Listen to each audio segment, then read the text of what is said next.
This video is how to do the drawstring cast on a circular loom. This technique won't work for, I don't believe it will work for a flat panel. But anyhow, on whatever size loom you choose to use, you can do this on a circle loom. What this will do is it will end up being a way to close off what's on the inside.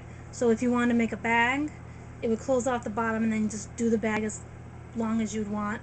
If you're doing a hat, like what I have in my head, you can it'll be closing off this part, and then you're building your hat again as long as you want, and then casting it off like you've seen me do in other videos.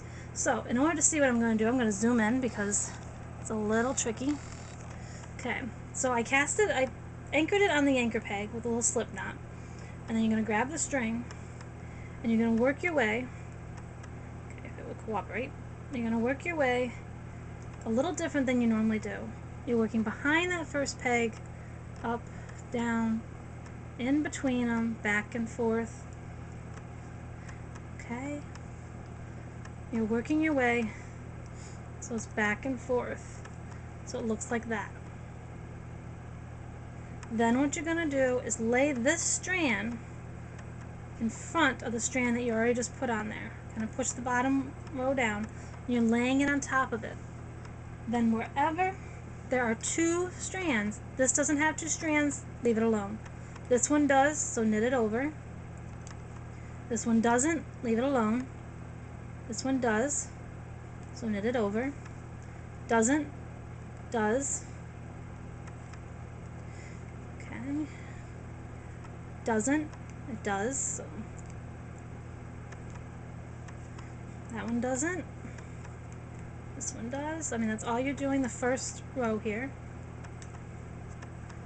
Okay, and just kind of making sure it's laying in front to get back to your starter point. Then all you do after this is you carry on, because you're back to the beginning. Okay, and this is how it looks when you're all done. Then what you're going to do is what I usually do is I do one plain knit row. So wrap it like you're going to E-wrap it from your starting point, and just kind of E-wrap it around.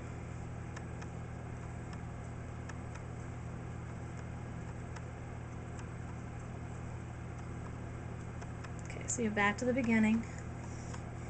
Okay. And then knit over.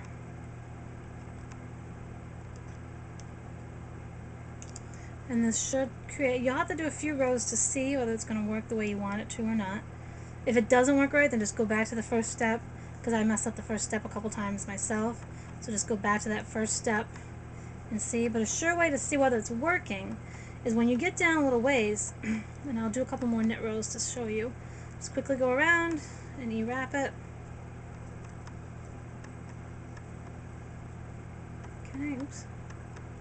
I hate when that happens. Thank goodness. So they got all two wrapped on there, so just go around and knit it, and we'll be able to see in a minute if it worked. Like I said, I have messed this up in the past before, but it's no big deal. You can check it kind of as you go, which is great, so that way you are able to see if it's doing what you want it to. And I'm sorry for still staying zoomed in, but I want you to see as much as you can of what I'm doing on the loom. Okay, so you've done a couple rows and you're like, well, is this even working? So kind of push these down. There's only a couple rows, so it's not going to do the magic trick I call it right now. But you could take off your anchor peg, okay, and bring that into this part of the loom. Make sure it's on the inside. Drop it down the inside before it would just cooperate. So I'm bringing that through this part of the loom to have it drop down on the inside. And then just give it a tug. And as you're tugging it, do you see that it's closing off what's in there? And the reason, and it actually looks like a spider web. So I'm sure there's people that could figure out how to take this off, keep it looking spider webby for Halloween. But that's what I like, is you kind of push it down, then again go back through, simply E-wrap it.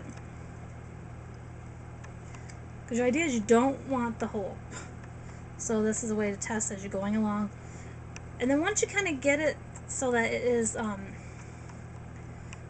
where the hole is covered, you can kind of switch your stitch up then. I mean, I've done this for a can cozy as the base, and I've only done one strand at the bottom so that it'll kind of lay flat. I did it once, when I did it with two strands, the can didn't lay flat. So that's all you're doing as you're going around.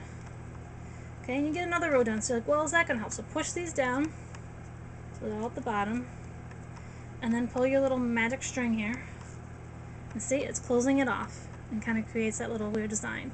But the best thing, if you don't want it to be so open, because like I said, you can see through it right now, is don't pull on this strand until you probably get almost the point where it's gonna be visible just underneath. That way when you pull it, it's not gonna make it so tight. I only did that to show you because you can see through it. That's my hand. If I do it and I wait longer before I pull that string, then this wouldn't have as much of the holes. And then, like I said, once you got it this way where you don't have that hole, what I like to do, let me see if I have it in here. I don't really need it, but another tool I use when I'm doing this is my crochet hook. And while it's still on the loom, once you get this bottom the way you want, take that anchor strand you did and work it back through so that you can tie this closed right while it's on the loom. So you kind of just work it through until you find a way, that you can tie it off on the inside. And that's what I do. I kind of work it into some of the holes so that it'll help tighten up those holes more. And then I usually try to find a loop that I can work it in, or a way to just tie it off. With one strand, yes, it's hard to tie off, but you can work it under a stitch. Excuse me, you can work it under a stitch or something and go from there. But that will be the way you can do the drawstring. And then, like I said, work it back and forth so you, so you don't have the hole, unless you want a hole in your project.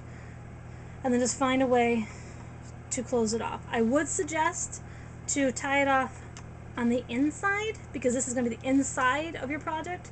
If you tie it off on the outside, then you might be able to see it. So work it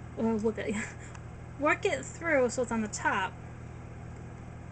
Okay, so the strand on top. Then what I would do is I'd find myself another little loop that I can work my crochet hook through, and I can work that through. And then once I get a little loop like that, I don't know if you can see it, once I get the little loop, I then treat it like I'm putting this crochet hook on it, then I can grab the strand, oh come on, pull it through and kind of tighten it down, and that will help secure that in place.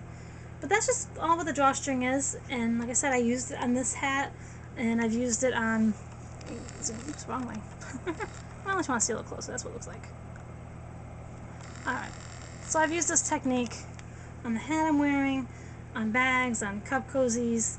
I'm making a flower, because if you do this and you change your stitch up to a tighter stitch for a little ways and then cast it off of this, like you've seen me do on my circle looms, like the brim hat, not the brim headband, I guess, the baby headband. How I took that baby headband off will be the similar idea of how you take it off of this for the drawstring. So check out that video, and that will show you how to do it. But that's just how to cast on for the, the drawstring, and I hope you enjoyed the video.